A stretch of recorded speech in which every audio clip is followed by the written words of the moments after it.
In our headlines on this Friday, April 18th, here in South Korea. US President Donald Trump claims a trade deal with China is likely to be sealed over the next 3 to 4 weeks, even as his administration declares plans to impose fees on Chinese-built or Chinese-flagged vessels docking at American ports. Meanwhile, on the local political front, the People Power Party holds a roundtable with its presidential hopefuls, each taking 9 minutes to voice thoughts on Korea's future, while later on this Friday evening, the Democratic Party's presidential contenders will face off in their first televised debate. And back on the international front, the US and Ukraine may ink a minerals and economic cooperation deal next week amid comprehensive efforts including Europe to ensure a tangible ceasefire to halt rampant Russian aggression in Ukraine. We start in the US today, where much optimism has been shared about a potential deal on trade with China in the foreseeable future. Our King Sejong has the latest. U.S. President Donald Trump says he believes trade negotiations with China will be done over the next 3 to 4 weeks. Oh, we're going to make a deal. We'll have a deal. I think we're going to make a very good deal with China. I think that you will see we'll make a very good deal with China. During an executive order signing ceremony on Thursday, Trump said the U.S. is in talks with China, adding that Beijing had reached out several times. Earlier the same day, during his meeting with Italian Prime Minister Giorgia Meloni, Trump also brushed off concerns about China allying with Southeast Asian nations to counter U.S. tariffs, adding that, quote, nobody can compete with Washington. Meanwhile, in a move to curb China's influence in the global shipbuilding and shipping sectors and promote U.S.-built vessels, Washington announced new port fees targeting Chinese ships.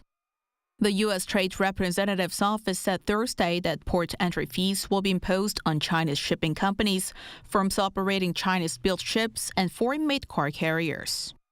The fees will be introduced gradually starting October 14th, 180 days after the announcement. The rate will begin at $50 per net tonnage and rise annually to reach $140 per ton by 2028. Industry watchers say the move is expected to benefit South Korean shipbuilders, which compete directly with China. Until now, many shipping companies have opted for more affordable Chinese-built vessels, but with the added cost burden, orders may shift towards Korean shipyards. King Sejong, Arirang News. A critical minerals deal may finally be sealed between the US and Ukraine amid efforts to ensure a ceasefire to halt the Kremlin's aggression against Kyiv. Our Pyongyang reports. U.S. President Donald Trump said Thursday that Washington and Kyiv could sign a minerals and economic cooperation deal as early as next week. Well, we have a minerals deal, which I guess is going to be signed on Thursday, Scott, next Thursday, soon. And I assume they're going to live up to the deal, so we'll see. But we have a deal. While Treasury Secretary Scott Benson later clarified the likely signing date as April 26th, the agreement appears close to finalization. Later the same day, Ukraine's first Deputy Prime Minister and Economy Minister Yulia Sviridenko announced on X that Ukraine and the U.S. had signed a memorandum of intent. Although she did not mention a minerals deal directly, she wrote that the memorandum would pave the way for economic cooperation and Ukraine's reconstruction, adding that the final agreement would benefit both nations. When asked about Russia's response to a ceasefire proposal, Trump said he expected a reply soon and reaffirmed his desire to end the war. We'll see what that will be. We're going to be hearing from them this week, very shortly, actually. And we'll see, but we want it to stop. We want the death and the killing to stop. Meanwhile, Ukraine and the U.S. joined Germany, France, and the U.K. for high-level talks in France to discuss ending the war. The participants expressed support for Trump's peace efforts and discussed steps toward a lasting peace, including a full ceasefire, deployment of multinational troops, and stronger security guarantees for Ukraine.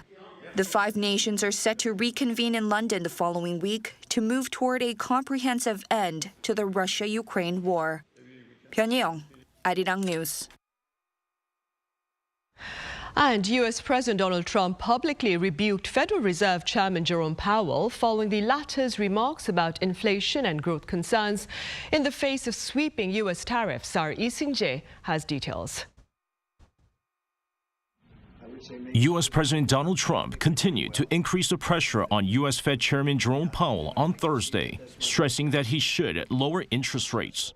He also said Powell's termination cannot come fast enough. Trump's comments on Powell came a day after the U.S. Fed chair warned of potential economic consequences from U.S. tariff policies, saying they would likely generate higher inflation and slower growth. Trump also responded to a reporter's comment at the Oval Office on the same day that Powell said he wouldn't leave his post even if told to by the U.S. leader. Oh, he'll leave. If I ask him to, he'll be out of there. But I don't think he's doing the job. He's too late, always too late, a little slow, and I'm not happy with him. I let him know it, and if I want him out, he'll be out of there real fast, believe me.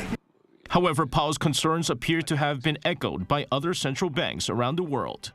This includes the European Central Bank President Christine Lagarde, who said the sharp increase in tensions in international trade and the resulting uncertainty are likely to reduce exports in the Eurozone and lower growth. World Bank President Ajay Banga also expressed his concerns over Trump's tariff policies earlier this week, stressing that tariff hikes create conflicts that result in lower transparency and growth. International organizations are also warning of an economic slowdown. The World Trade Organization said international trade volumes will decrease this year, while the International Monetary Fund said that there will be a notable downward revision in the new economic outlook report to be released next week. Lee Sing-jae, Arirang News. South Korea is betting on its shipbuilding capabilities and its potential to purchase more American LNG to seal a tariff deal with the U.S. Now, this is according to Foreign Minister Cho Tae-yeol while speaking in Vietnam on Thursday, the final day of his three-day visit there for trade talks. Pointing out that the Trump administration itself had underscored these two sectors, Minister Cho shared hopes to leverage them during bilateral trade negotiations in Washington next week. Now, South Korea is the world's second largest shipbuilder after China, and it faces a 25% U.S. reciprocal tariff, while Vietnam faces a 46% tariff. Meanwhile, findings for March show a slump in South Korean steel shipments to the U.S. According to the Korea International Trade Association, Korea's steel exports to the American market in March plunged almost 19% on year. In fact, shipments of steel sheets for cars fell some 33%. Back in March, the Trump administration imposed 25% tariffs on steel and aluminum imports into the U.S. market. The imposition nullified South Korea's annual duty-free steel export quota of some 2.6 million tons, which had been signed in 2018 under the first Trump administration.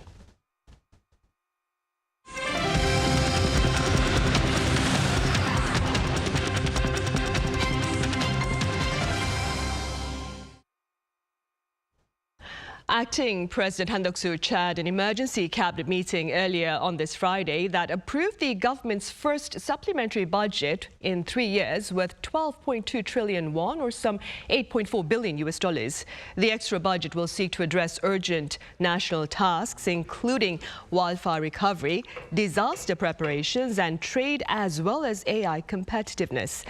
Now, it will also ramp up support for small businesses and vulnerable groups affected by recent economic challenges. A total of 93 projects across 14 ministries have been selected for immediate execution of such plans this year. To finance this newly proposed budget, Seoul will tap into $2.9 billion in reserves and raise the remaining amount by issuing bonds. The budget will head to the National Assembly early next week for approval. On the political front, partisan primaries are in full gear. The People Power Party held a roundtable today with its presidential hopefuls, each taking 9 minutes to speak freely on South Korea's future.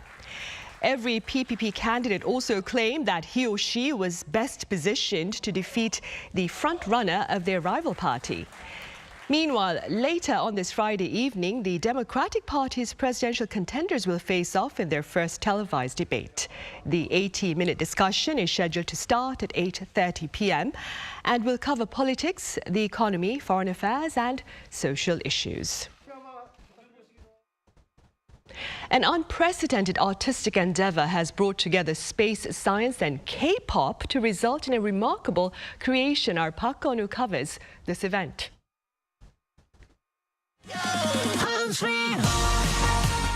Home Sweet Home, a popular song by K-pop star G-Dragon that captured fans around the world, has now gone beyond Earth. G-Dragon made history last week when he became the first K-pop artist to send music into space. He shared what that meant to him with great expectations.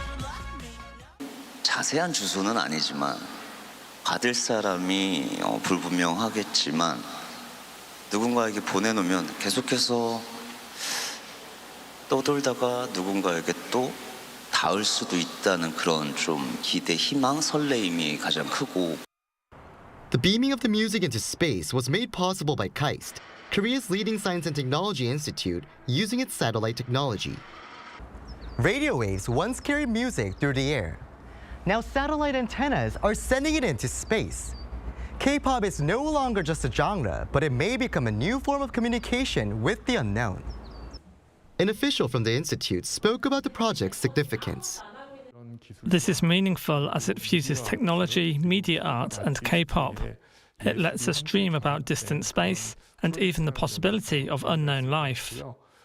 He added that while Korea may be a relative latecomer in the space industry, this kind of cultural and technological experiment could unlock new possibilities, like one day creating art inspired by signals from space. The project also involved a media artist who made visual artwork to accompany the song into space. And he said this project represents more than just sending art. We might even gain a K-pop fan out there. But more than that, this is about transmitting the emotional voice of humanity into space. It wasn't just sound or signal, but human emotion. And when we get to meet the unknown, art could be our most powerful language to communicate. He said this is only the beginning, with more art-tech experiments merging pop culture with science and technology already in the pipeline. And as those ideas take flight, a new creative lab may just be the opening in what's now called the era of art tech. Park Eun-woo, Arirang News. Meanwhile, efforts are also underway to preserve the culinary practices of monks here in Korea, as temple food not simply nourishes the body, but also the mind and soul. Our culture correspondent Song Yoo-jin files this report. Grinding, chopping, boiling. Here, cooking is more than just technique. It's meditation in motion. These colorful ingredients are being transformed into Korean temple cuisine. Soybean soup, cucumber kimchi, and wild greens over noodles. Each dish reflects core Buddhist values, respect for life, and a ban on 5 pungent vegetables believed to disturb inner peace. I've learned so much, not just about recipes, but about food itself. I used to think vegetarian dishes lacked flavor, but temple food is delicious. It feels light, comforting, and good for your health. I never really knew how to cook with wild greens, but now I finally understand how to use ingredients I've always seen at the market. And Korean temple food, like this, has finally received the recognition it deserves. Because last month, the Korea Heritage Service announced plans to designate it as a national intangible cultural heritage, literally food for thought. The agency cited the cuisine's historical continuity, cultural uniqueness, and its ability to evolve with the times. Since the introduction of Buddhism to ancient Korea during the Three Kingdoms period, temple food has been passed down through generations. In Northeast Asia, especially Korea, monks have traditionally farmed, foraged and cooked their meals, creating a distinct culinary tradition. Korean temple food centers not only on vegetables and grains, but also on fermented foods like jang and kimchi. That's why it's increasingly seen as both nourishing and in harmony with nature. Because temple cuisine has long been practiced across Korea, the cultural core of Korean Buddhism spent years systematizing its philosophy, core ingredients, and preparation methods. The upcoming heritage designation is the result of that effort. And next, the Buddhist community is setting its sights on a larger goal, becoming a UNESCO intangible cultural heritage. A tradition that treats food as medicine and the body as a temple, now preparing to take its place on the global stage. 송유진, Arirang News. And starting next Monday, that is April 21st, those interested in learning Korean online can register for remote classes with the King Sejong Institute Foundation. The Institute's online platform, which currently carries lectures on Korean culture, is offering real-time Korean language classes with one-on-one feedback and assignment evaluation. The second semester is set to begin on May 12th with the ambition to reach over 90,000 learners via some 1,000 courses across 4 semesters. Courses range from beginner to advanced. Also next week here in Korea, author Han Kang's first publication after winning the Nobel Prize in Literature last December is set to hit local stores on Thursday. Our Yoon-jin has more. Nobel Prize-winning South Korean author Han Kang will be publishing a new book. Not a novel this time, but a book of essays.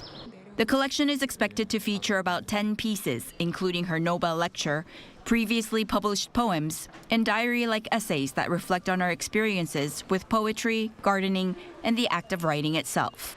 According to the publisher Munji Publishing, some of the content will be previously released works from literary magazines, but roughly half of the new book will be first-time publications. Taken from her Nobel lecture, the book titled Light and Thread is one she has been preparing for over a year. What is love? It is the gold thread connecting between our hearts. Inside my chest, in my beating heart, between our hearts, the golden thread that joins, a thread that emanates light. This will be Han's third essay collection since her first in 2003. Meanwhile, she's also progressing with her next novel, a long-awaited final installment of her so-called Winter Trilogy to follow her 2015 While a Single Snowflake Melts and 2018 Farewell short stories. That novel is expected to be released as early as later this year. There are authors that write until they are 70 or 80, but that requires a lot of luck. For the next 6 years, I want to focus on writing these 3 books that have been rolling in my head. After receiving her Nobel Prize, Han Kang has rejected public appearances to focus on her writing. Even with the latest release of her essay collection, which is set to be available in bookstores April 24th, she is not expected to give interviews or hold any events to promote it. Yoon-jin, Arirang News.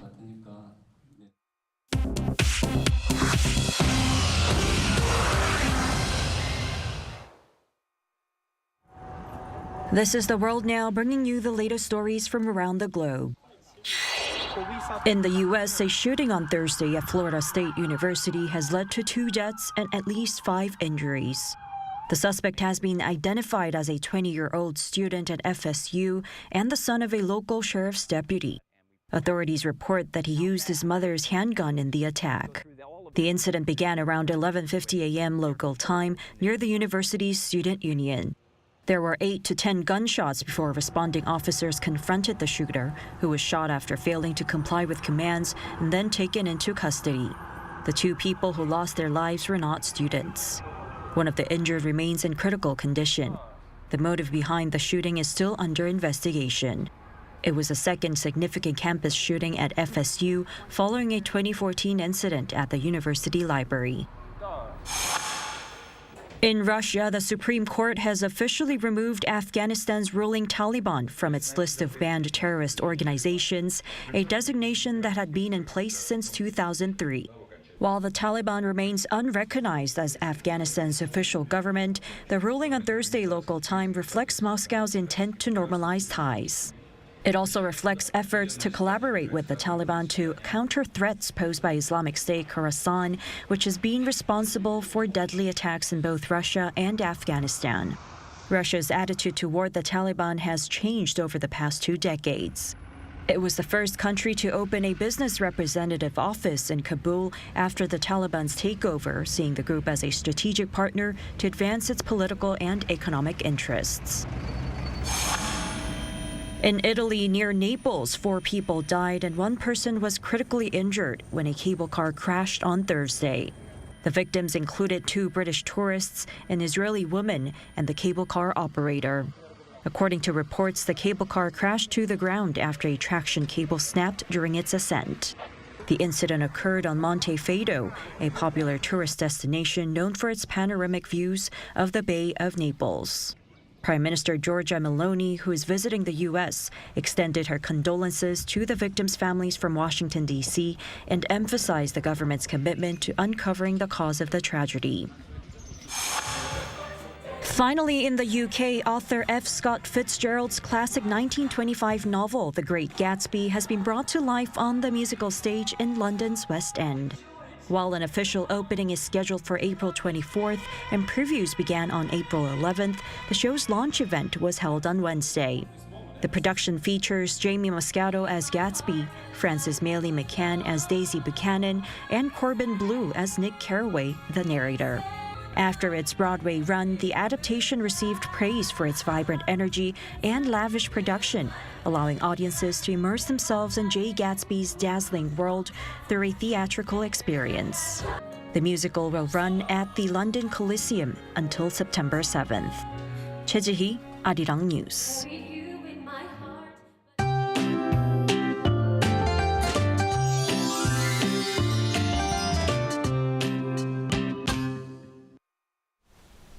Yesterday saw the highest temperature of this spring in many areas, and these high temperatures continued today throughout the country. In the southeast, it was as hot as summer, with daytime temperatures rising to nearly 30 degrees Celsius around the Gyeongsangdo provinces, which is shown as red on the map.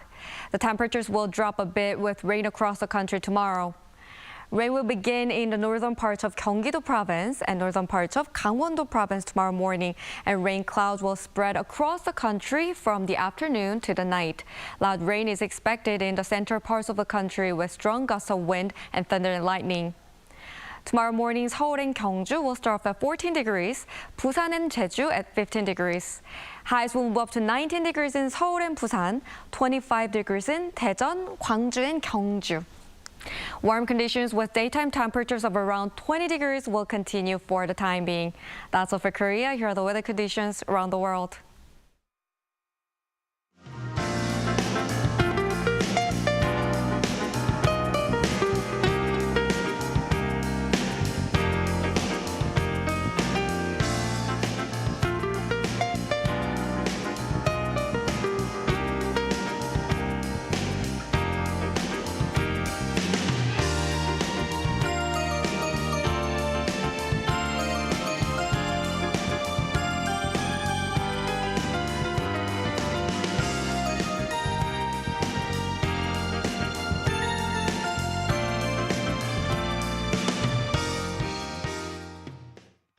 Those are the headlines at this hour here in South Korea. Thank you for watching. Our panel session is up next.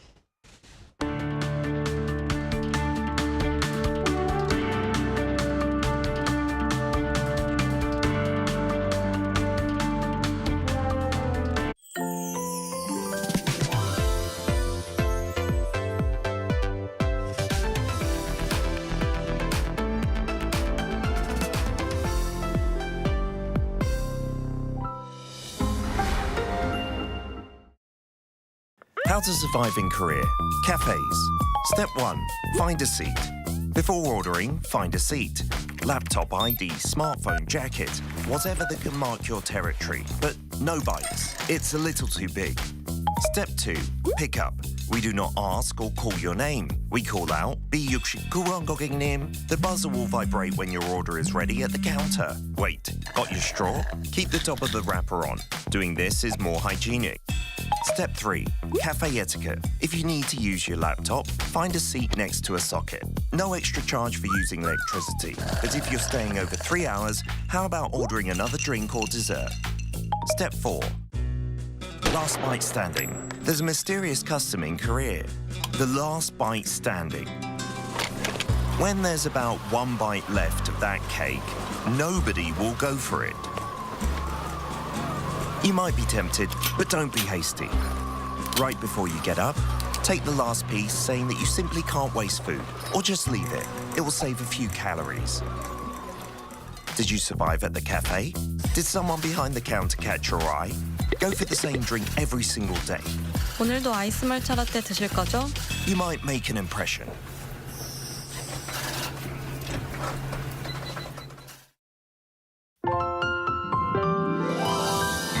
Your gateway to Korea, Simply K-pop. Hello, I'm your Simply K-pop MC Taewi of AB6.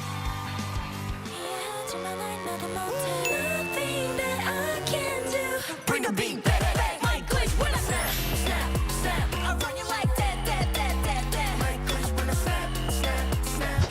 Da da da da da da da da da da da da.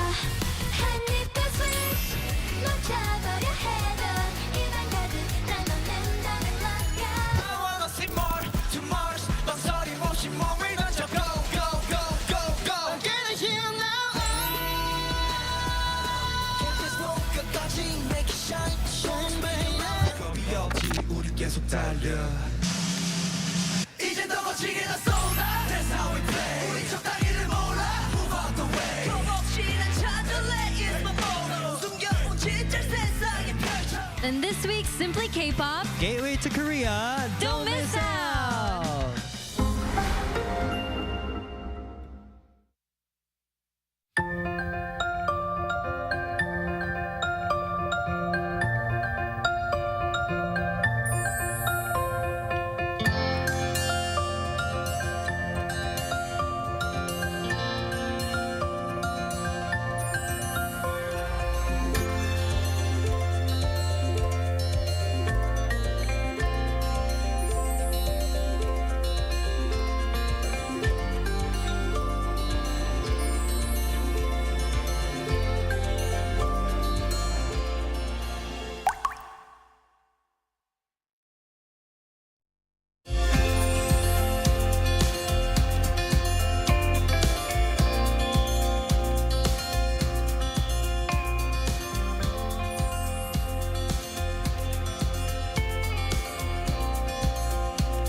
A painful past in South Korea's southern resort island of Jeju is acknowledged by UNESCO, while K-pop remains the most recognized symbol of Korean culture worldwide. On Press Perspective today, we touch upon a series of Korean stories that recently made international headlines.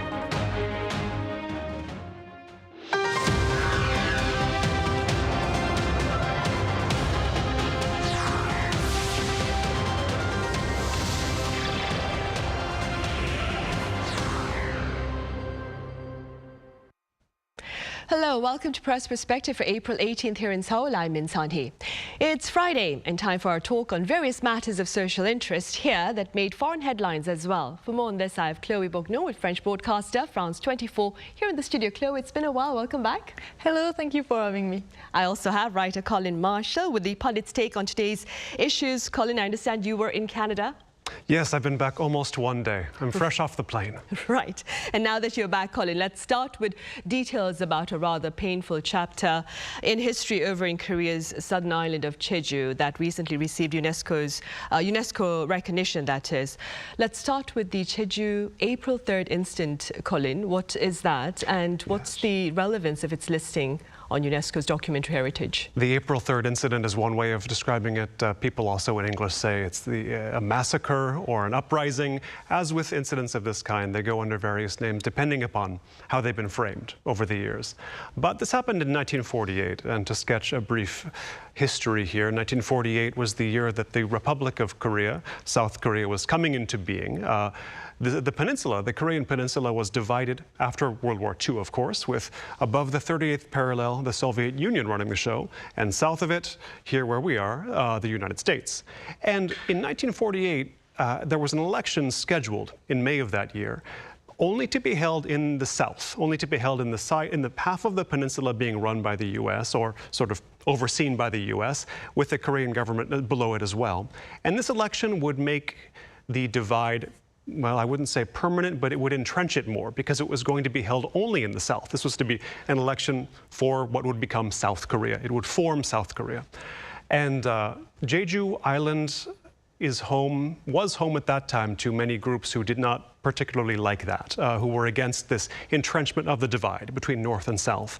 And the Korean government, who was sort of between the U.S. and the public, well, they were against that. So there was this dynamic between the two that was unhealthy, shall we say. And there were violent skirmishes between the government and the people of Jeju before 1948, as well as after April of 1948. But April 3rd is really the main incident, the main, how to put it, the center of what we could call an anti-communist counterinsurgency operation, or I mean, we could just say massacre, or we could say uprising, any of these names. But what happened was the state took action against the groups agitating against the coming election, to put it in a slightly complicated manner. But the result being over time that 30,000 people died, 30,000 Jeju Islanders, about 10% of the population of Jeju Island at the time. And I've heard smaller estimates of the total deaths. I've heard much larger estimates. The problem being that this has been an event shrouded in secrecy for much of the time since then. It was political suicide to mention it for a long time in South Korea.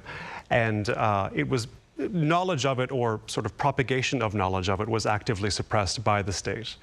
And so there began to be efforts to recover the knowledge of the Jeju uprising, shall we say, in the 1990s, with the regime change, with the sort of change away from military government to a democracy.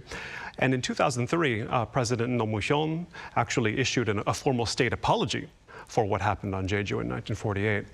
But this acknowledgement by UNESCO is a sort of solidification of the fact that it won't be forgotten, shall we say. We could take it like that. You know, for so long, this was an unmentionable incident, and now it's being acknowledged not just within Korea, but in the wider world. So I think advocates for this cause, for the cause of not just unearthing these truths, but remembering them, are going to take this as a victory, as they should.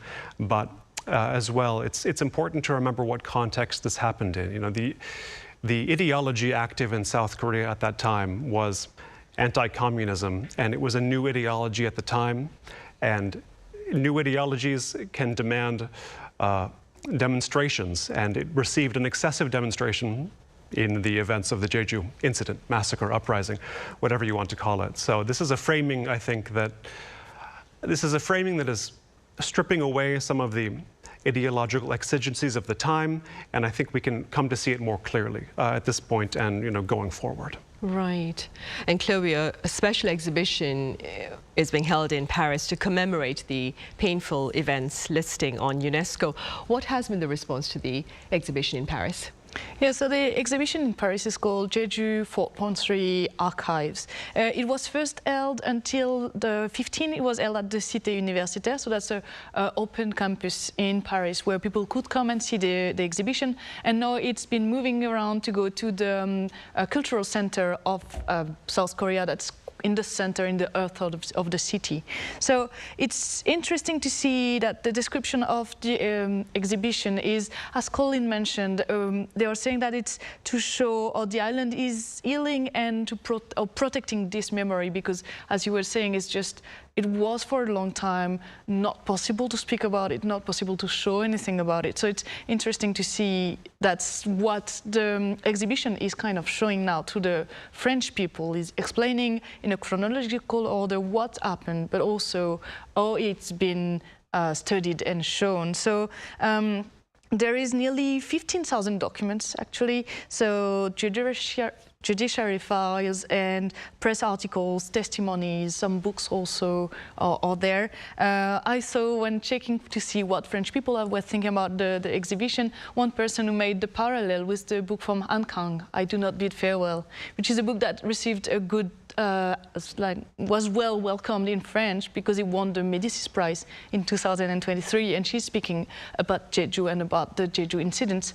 And so that's interesting to see that French people by themselves are making the parallel between the event and the book itself, because to be honest, it's kind of quite an unknown history for French people. We do study, obviously at school, we do study the war between the two Koreas, but before that and after that, it's kind of unknown territory for most of the people. So it's something that's been well welcomed by French people to be able to learn more about others part of the history of South Korea in the recent years and months. Yeah. Right, indeed. Keeping in mind what Chloe has just said, Colin, do you suppose more can be done to perhaps share knowledge about Korea's history on a global scale? And if so, what would be the importance of such efforts, do you think? More can always be done, of course, because Korea's history is not very well known in the wider world, as is the case with most countries, of course. You know, most countries, I would say maybe Korea's history is slightly better known than a lot of countries, but then again, Korea has a very long history, and even within this country itself, history is not very well known, sometimes not very well understood. I mean, yes, we're talking about spreading knowledge of Korean history in the world, but I think that effort begins at home in many ways because, well, I mean, let's face it, there are many controversies about teaching history here, teaching this country's history in this country. And you can talk to many aspiring scholars, aspiring Koreanists, aspiring scholars of Korea, and they will say, oh, you want to study Korean history? You should do it somewhere other than Korea. Because, yes, there are other schools and other parts of the world that have highly developed Korean studies departments, yes, but also here it can still be hard to pin down, how to put it, it's hard to pin down what's true and false, not necessarily that extreme, but hard to pin down sort of what narratives are history and what narratives are being used to prop up the legitimacy of certain regimes or certain groups in power or out of power, depending upon the era. And so to disentangle all that sometimes requires getting some distance from Korea itself. But at the same time, I think we all know that history education could also be improved here. When I first moved to South Korea in 2015, this was the time of the controversies over the history textbooks being proposed by Park Geun-hye, then the president. And there were controversies over, you know, depending on what side of the political spectrum you were on, you know, it was all about what causes, you know, is my cause being helped or harmed by the history textbooks either that we're using or that the president is proposing.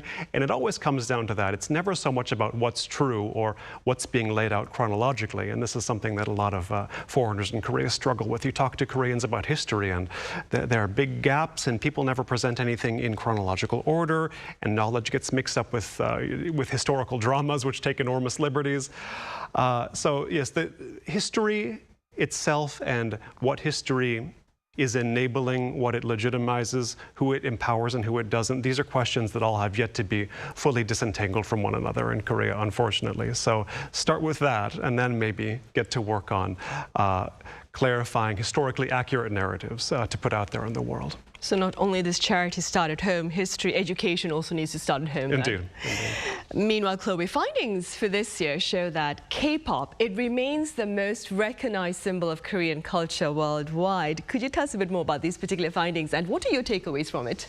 Yeah, sure. So this is the 2025 Global Hallyu Survey. It's a survey that's taken annually by the South Korean Ministry of Culture, Tourism and Sport and the Korean Foundation for International Culture Exchange. So this year they polled 6,400 people aged for 15 to 59 across 28 countries in the world. So it's interesting to note that this year, for the first time, the Philippines and Hong Kong were included in the poll. So it's nice to see that the study is getting more and more global.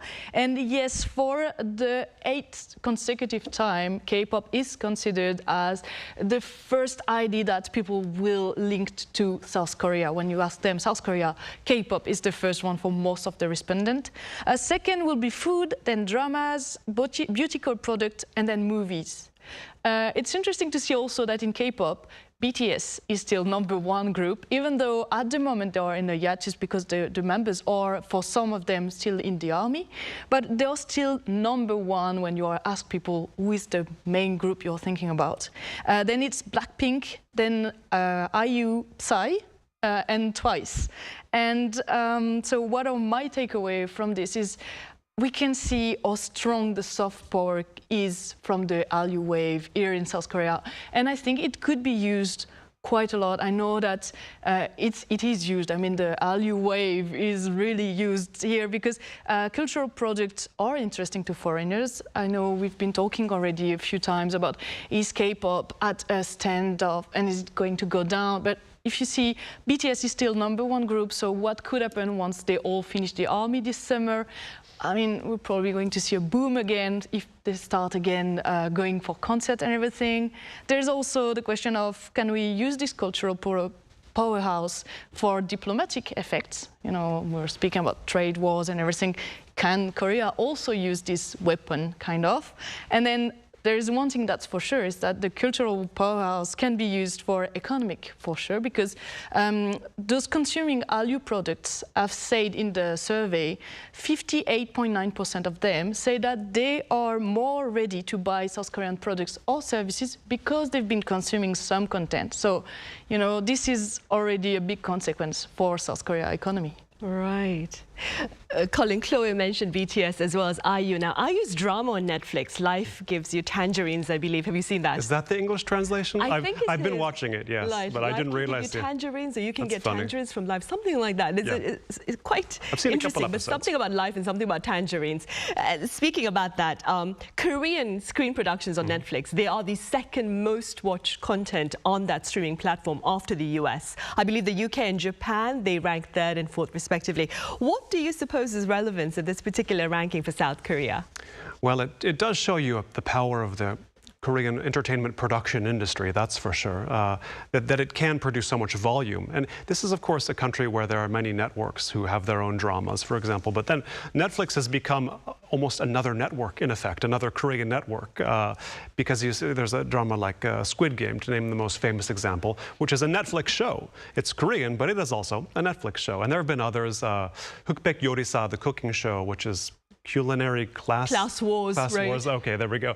That's been a big hit too, not just in Korea but elsewhere. As you said, I was just in Canada, still grappling with the jet lag as we speak, but I was there a few nights ago in Toronto eating sushi at a restaurant with Korean family, mostly Korean, and the waitress, who was Nepalese, came up and she asked, "Are you Korean?" And we were like, "Oh, wow, do you speak Korean?" She's like, "No, I don't speak it, but I understand it." Why? Of course, it was Korean dramas. So again, and this is a Nepalese lady in Canada, but it could have happened with any other nationality in any other place. Of course, especially in the general sort of sphere of Asia, K-dramas are especially popular.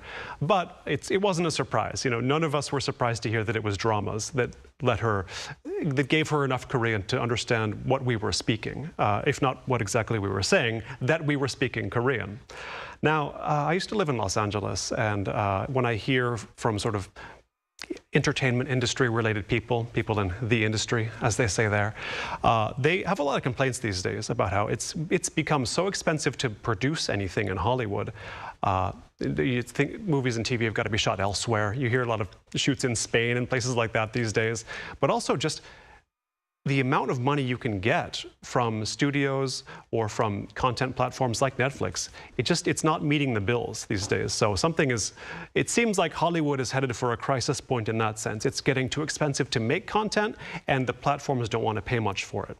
So case in point with Netflix, it makes sense if you're Netflix to pay for Korean content, which is produced here, not as expensively. By no means are the shows cheap here, but they are cheaper to produce with the ways that production works, the way the industry works, the way that intercorporate connections work in Korea. It is cheaper here, and you can get a Hollywood-like production. And now with Korea being so popular as a culture, as a pop culture, it just makes sense to buy Korean content and then license it if you are a Netflix or another platform for that matter. But I couldn't help but notice on Netflix now, it's not just the sort of Hukbaek Yorisa, or it's not just the new shows like Squid Game, but also a big hit for them right now apparently is, what was the title in English?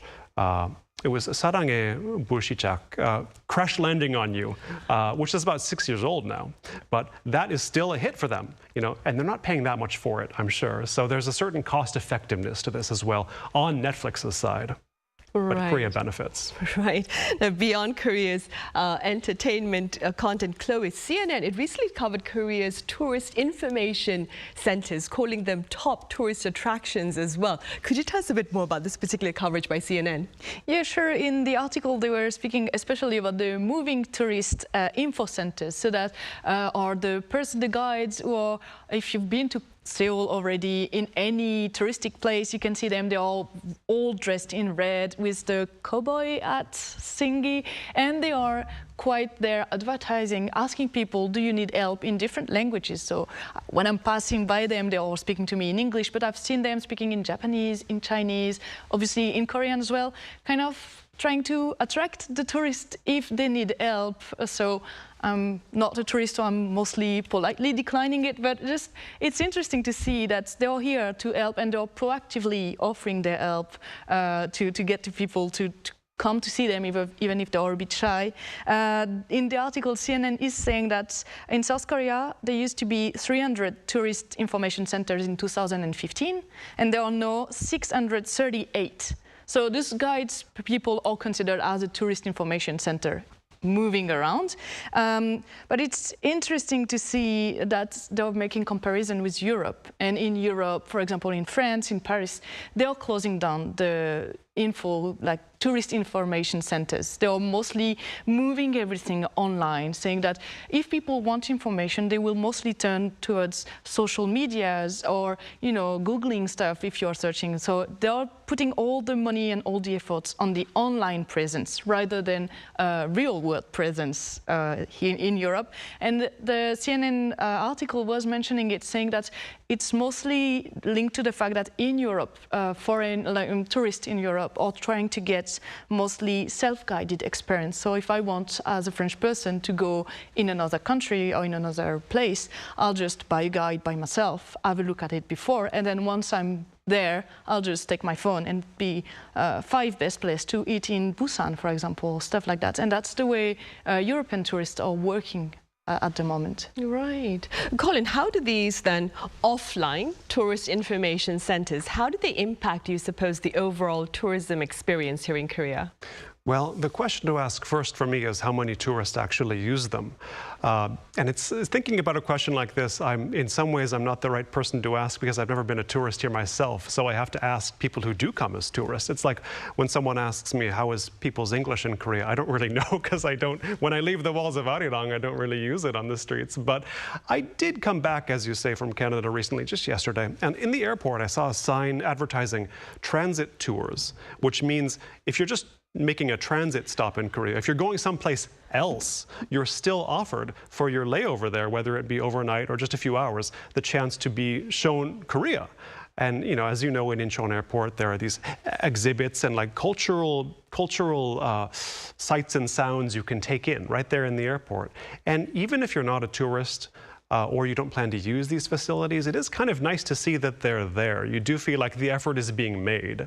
And I've heard tourists be impressed, even if they haven't gone on a single tour or haven't asked the people in the red cowboy hats anything. Like, oh, you know, Korea's really making the effort. It's really, the resources are there. They appreciate it, even when they don't use it. I suspect it is a minority using it, but I also suspect that official Korea knows that the image is a big part of it. And so they should be good. If someone takes the transit tour, you want them to come away impressed, so they spread the word. But also, a lot of it is just trumpeting it, you know, promoting it that it's there. And, you know, people will say, like I did yesterday, that's not in many countries. You know, when have I seen before? Have I gone to any other country where they offer a transit tour in the airport? I'll never take one, but the fact that it is there sets Korea apart, and so to that extent, I think they have a positive effect. They do something. You're right, indeed.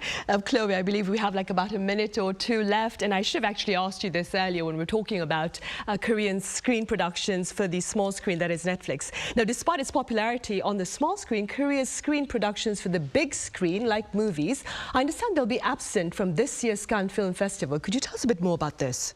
Yeah, so that's the first time in 12 years, I think, that 12 years that there's no films like movies from South Korea in the main Cannes Film Festival in France. There will be one movie still that is a short form cartoon at the Critics Week. So it's Glasses by Jung Yoo-mi, but that's the only one that will be shown from Korea, and that's a cartoon, so it's a bit different.